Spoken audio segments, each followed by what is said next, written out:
It is the first Sunday in November, and we appreciate you spending part of it with us. Thanks for being here. I'm Richard Ransom, and you're watching ABC24 This Week, where every Sunday at 9 a.m. and 10:35 p.m., we are here to bring you the real story behind the big stories. On the docket for this week's show is the special session of the Tennessee State Legislature, 1 week since the gavel ended the gathering to address some Republican lawmakers' COVID concerns. Governor Bill Lee still hasn't signed any of the bills that passed, including one encouraging school board elections to be partisan. We're going to talk about that. Also, is the idea of relaxing residency requirements for Memphis's first responders making a comeback? The city council made sure that it wouldn't last fall, but now seems like some council members might be rethinking that move. Certainly the mayor is. And minority contracting. Mayor Jim Strickland taking some heat from city council over his administration's numbers when it comes to hiring minority-owned firms to do work for the city. But first, Shelby County Sheriff Floyd Bonner joins our political analyst Otis Sanford and me. And Sheriff, we want to thank you for joining us on ABC24 This Week. How are you today? Doing well. Thank you for having me. Well, very good. I know you wanted to talk about recruiting because that's always been a challenge. We've just, in fact, alluded to it for Memphis police. They're not alone in facing that challenge. How is that going for you, and what kind of measures are you taking to try and circumvent the obstacles that you're encountering as you try to hire more deputies? Well, Richard, as you said, it's really an obstacle. We're over 200 correction deputies short. We're taking our show on the road, if you will. We've been going to churches out in the community for the past 3 months. We have a $5,000 incentive now package that we are providing for new correction deputies. We're even paying our employees $1,000 referral fee for people that complete the training. We've even lowered our age now to 18 years old. So you can become a correction deputy at 18 and possibly make up to $41,000 a year. So we're doing what we can to for those staffing shortages that we have incurred. And just like everyone else, we're out there and we're trying to get people to want to be correction deputies. Sheriff, it's good to see you again. Thank you. How much of an impact has de-annexation, which happened at the beginning of this year, had on patrolling by the Sheriff's Department? Do you have a general estimate of how many more calls you have to go on as a result of de-annexation? And does that play into your fervent view that any residency requirements should be relaxed or out of the window here? Well, that's a great question. I don't have the exact numbers of the additional calls that we had, but it is affecting our crime numbers. You know, since I've been sheriff in 2018, we've had a crime reduction in unincorporated Shelby County quite significantly, 14% one year, 12% another. This year, well, after the de-annexation, we really can't compare our previous year to the year that we've had with that new area that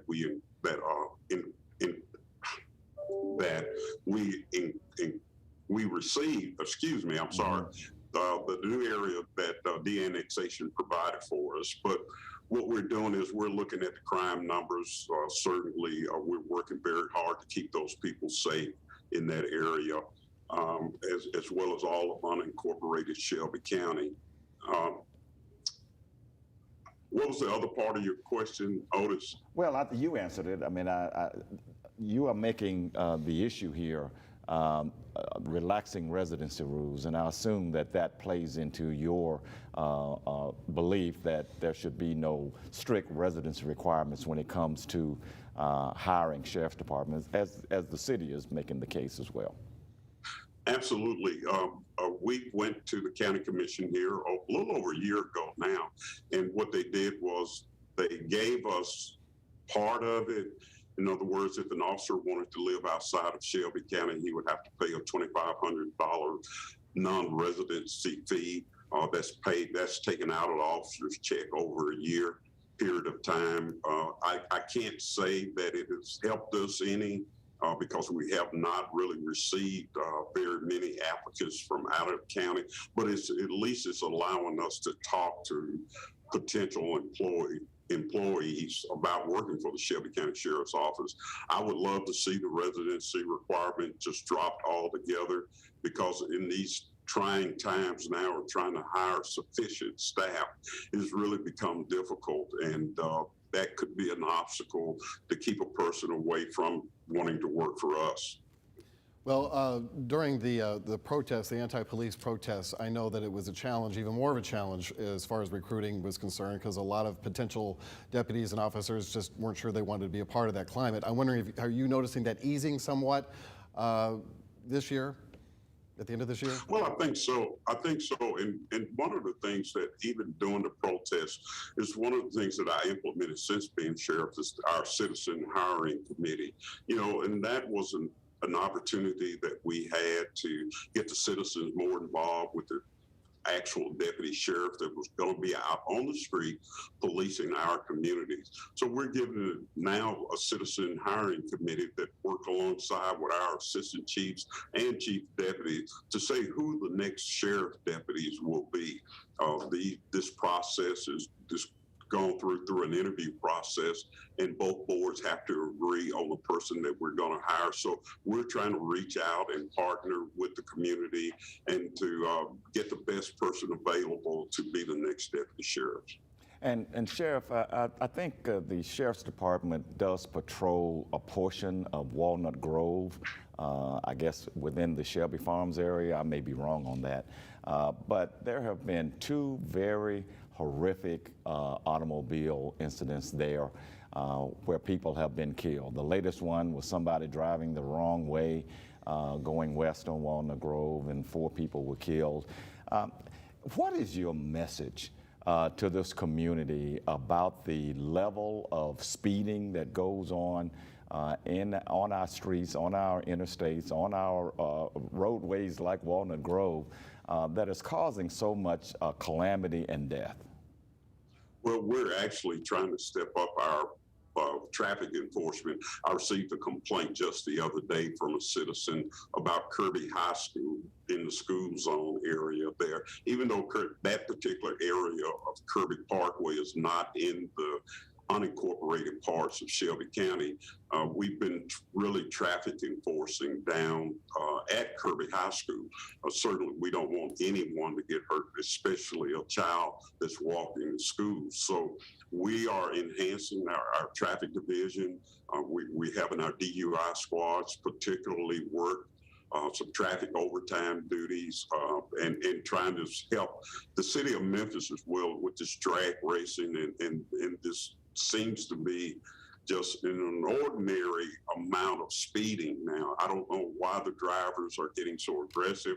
I don't know, coming off a pandemic when everyone was at home now, and now we're back out and the weather has changed, and we've gone through the summer months. So we're hoping that this is going to slow down, because we've had some just horrific wrecks here in Shelby County. We really have, and a lot of people, I hear from a lot of viewers upset about this, and you don't have to be on the road very long to experience it yourself.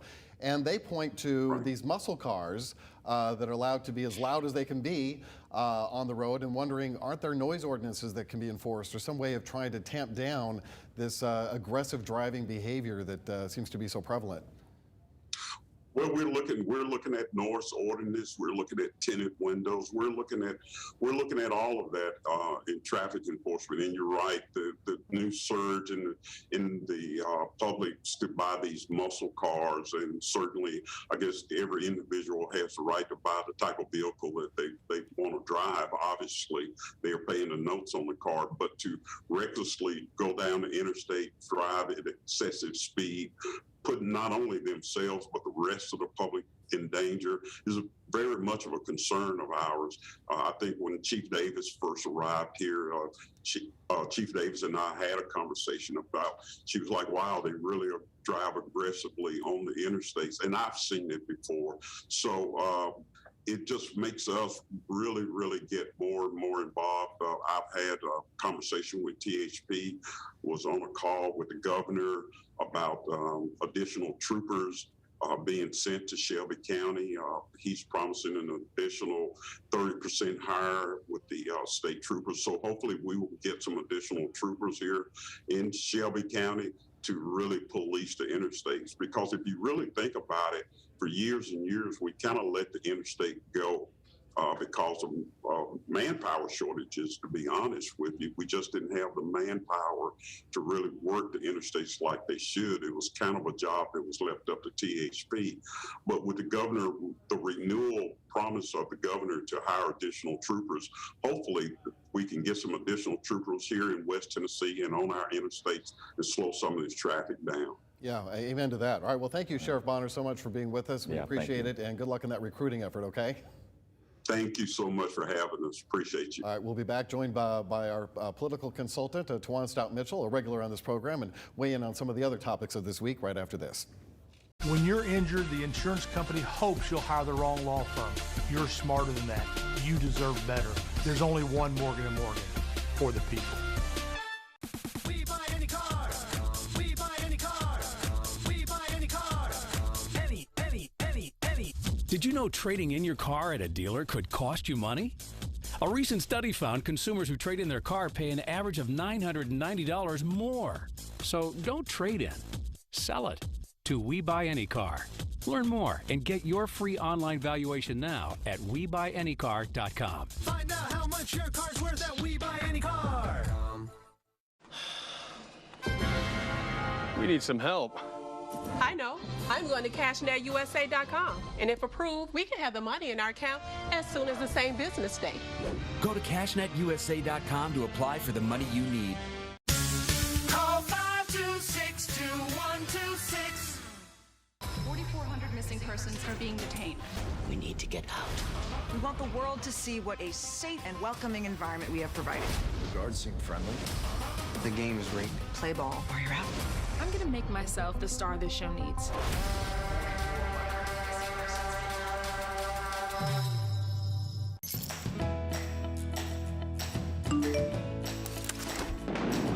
Stay prepared with the Mid-South's most accurate forecast on the ABC24 News app.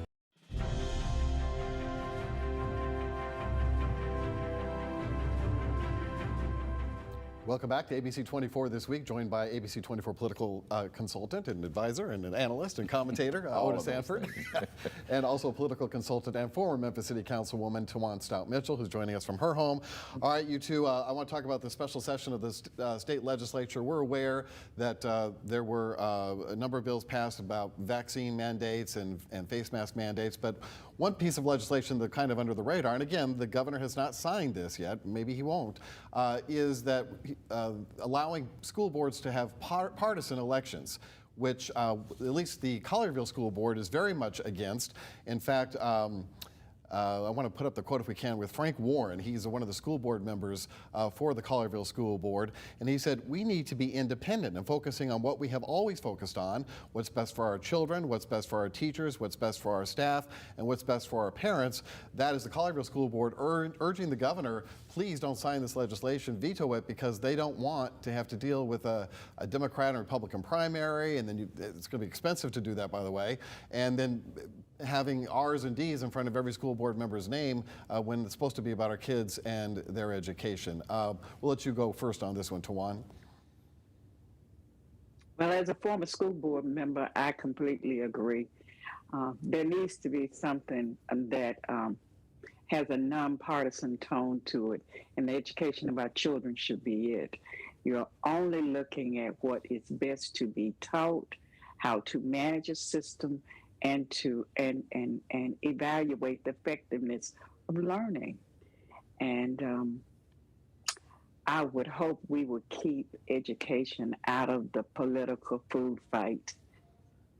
One of the lawmakers who supported this legislation, Otis, said, well, parents have a right to know whether a candidate is a supporter, for example, of critical race theory. That was the reason that was brought up. I would argue you could just ask the candidate if they're a supporter of critical race theory. Just because they have an R or a D in front of their name doesn't necessarily mean you know where they stand on the issues. There's no question about it, Richard. I mean, this is just another example of this legislature falling in line with this sort of national movement to politicize everything. And that includes education. It was the wrong decision to make. Thankfully, there were a lot of Republicans in this legislature that voted against this. Mark White voted against this. He's the chair of the House Education Committee. He voted against it because a lot of superintendents around the state personally called him and asked him not to do this. Don't turn our school boards and our school districts into this partisan political food fight that's gripping everything else. And you're right, a lot of it had to do with this anger and distrust over critical race theory, which is really just a red herring for not wanting to talk about our country's sordid racial history. I don't know what the governor's going to do. He has not proven to me that he can show real strong leadership in this. I hope he does veto it. Maybe that'll convince some of the other legislators that this was a wrong move, but I'm just not sure that that will happen. Well, there are other things too. They managed to upset a lot of the business community, and I might remind folks that there's a lot of Republicans in the business community. The Greater Memphis Chamber and other chambers of commerce heading to Nashville, urging lawmakers not to try and dictate what businesses can and cannot do when it comes to vaccine mandates, how they can treat their customers. Ford Motor Company being one of those, and one of your co-workers, a man you know well, Dan Conaway over at the Daily Memphian, opined on all of this and just the overall tone of the state legislature. He said, "We haven't seen a narrow-minded states' rights mindset in the Nashville clubhouse," as he called it, this reckless and dangerous since the boys took Tennessee to war against the United States in 1861. About 750,000 Americans died in that conflict too. I'm a Memphian, and we've just made history in Tennessee again and put every Tennessean needlessly and irresponsibly at risk. Tajuan, his point is people are going to die because of some of this legislation that was passed. Maybe not from COVID-19, but future pandemics or health crises we might encounter. What really shocked me was that they didn't invite input from anybody. They became their own bully pulpit. And that is not a way to represent people, diverse populations, businesses, or anybody. They represented themselves, but they didn't represent the people, because you hear from constituents, you weigh in their input, you evaluate data and information from people. That did not occur, and it's a doggone shame that we have reduced legislating to a bully pulpit. It really is. Well, I want to move on to residency requirements, because that's another issue that came up this week. Sam Hardiman, a man who's on our program frequently, reporter with the Commercial Appeal, saying that the mayor sees an opportunity to bring this up again because they are having so much trouble recruiting officers. They have a new police chief who's still in her honeymoon, so to speak, and might be able to woo over some city council members who did not support the idea earlier when they took it off the ballot. What do you think about that, Otis, and the notion that they're going to try and rethink this, and perhaps, at least if the reporting is correct on this, it looks like Council members Patrice Robinson and Rhonda Logan are appearing to be, at least they want to at least look at the data first, and they might consider a different position. Yeah, I think this is a good opportunity to do this. If there's a lot of push to do it from the mayor, from the new police chief that everybody is still enamored with, and she's still in a honeymoon phase. And I think she could have some sway with some of these city council members who don't want to do this. Yeah, everybody knows we have a crime problem here, Richard.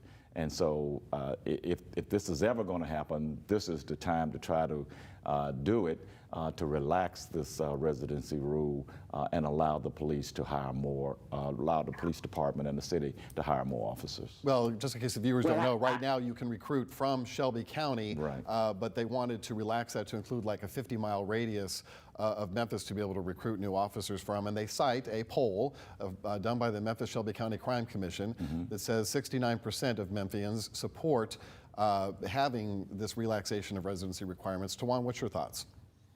Well, number one, you can make a poll, say whatever you wanted to say based on who you surveyed and the questions you asked. So, I don't put any stock into a poll, but I do think it's a bad time for us to look at something like that when we are already shrinking in population. And we want to attract people to Shelby County, not from Shelby County, when we're already shrinking. And how How does it look when you allow middle-class jobs to just honk their horns and drive out of your city and your county? I love Shelby County. Every inch of Memphis is Shelby County. And I believe that they are wonderful, quality places to live in Shelby County. I don't disagree with that. And, you know, I've sort of gone back and forth on this. So it's just a matter of, you know, who's going to win the day here. And it just seems that there is some momentum to relaxing this, so we'll just have to see. But Tajuan makes some really good points. Go ahead, Tajuan. Oh, I was just going to say, yeah, Otis is right. We'll have to see, because I don't believe the citizenship tree is there yet.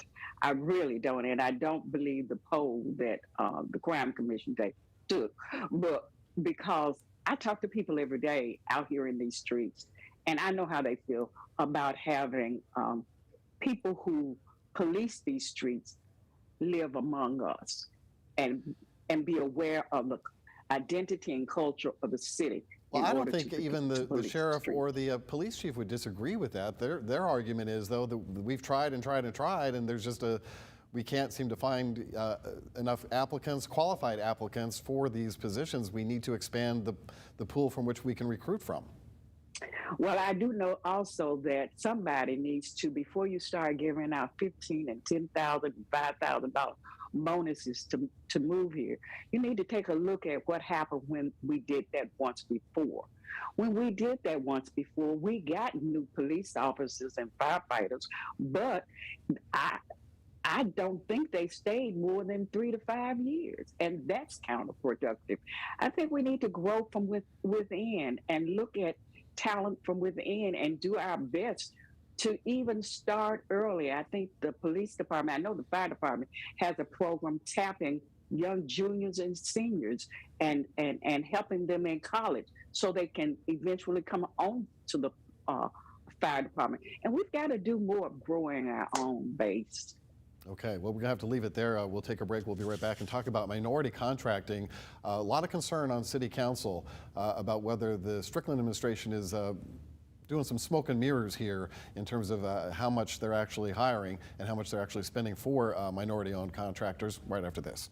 Injured, NST Strong is the way to go. Call 683-7000.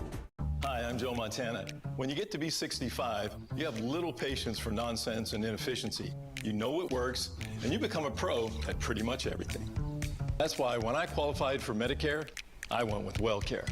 With no cost or low monthly premium plans and no primary care or prescription copays, they're pros at helping you keep more money in your pocket.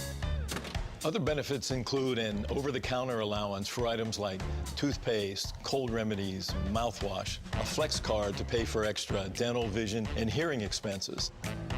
Even give-back plans that send money directly to your Social Security check.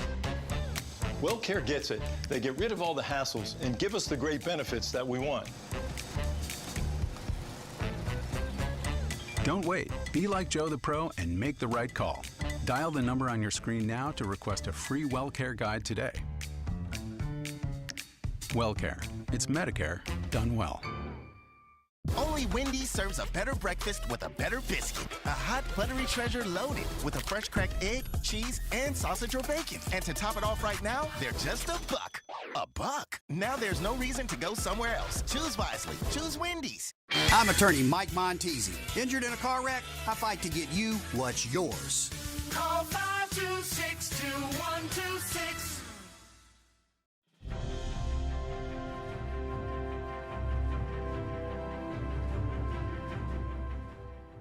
All right, the Strickland administration out with new numbers on just how much of city business is going to minority-owned contractors, and the latest number they have showed an uptick up to 24%, or about $87 million. But some on City Council, let's show their pictures if we have them.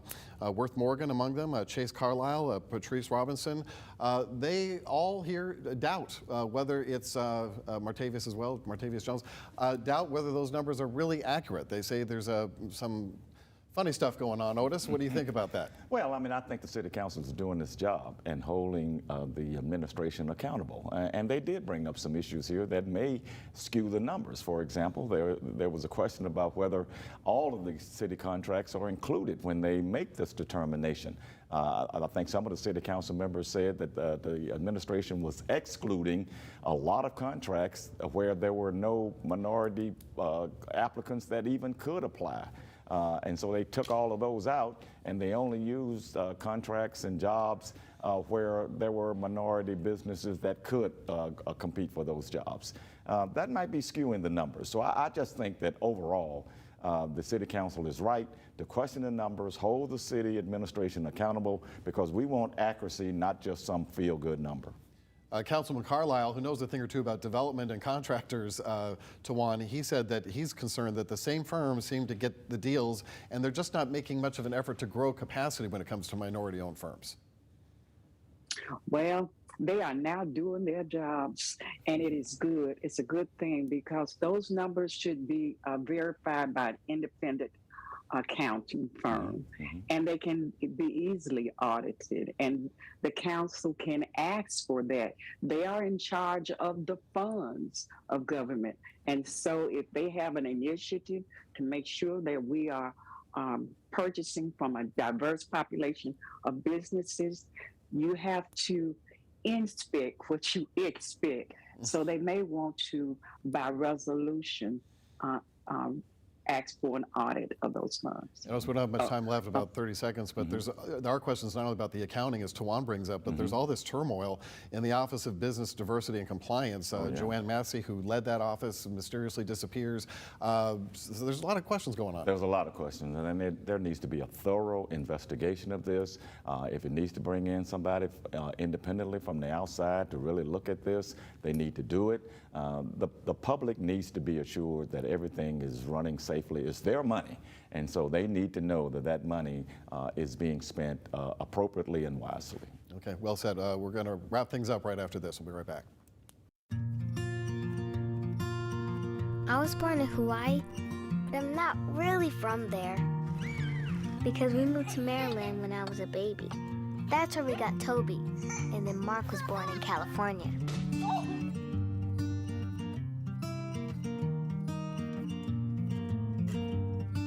So for me, home is wherever we go.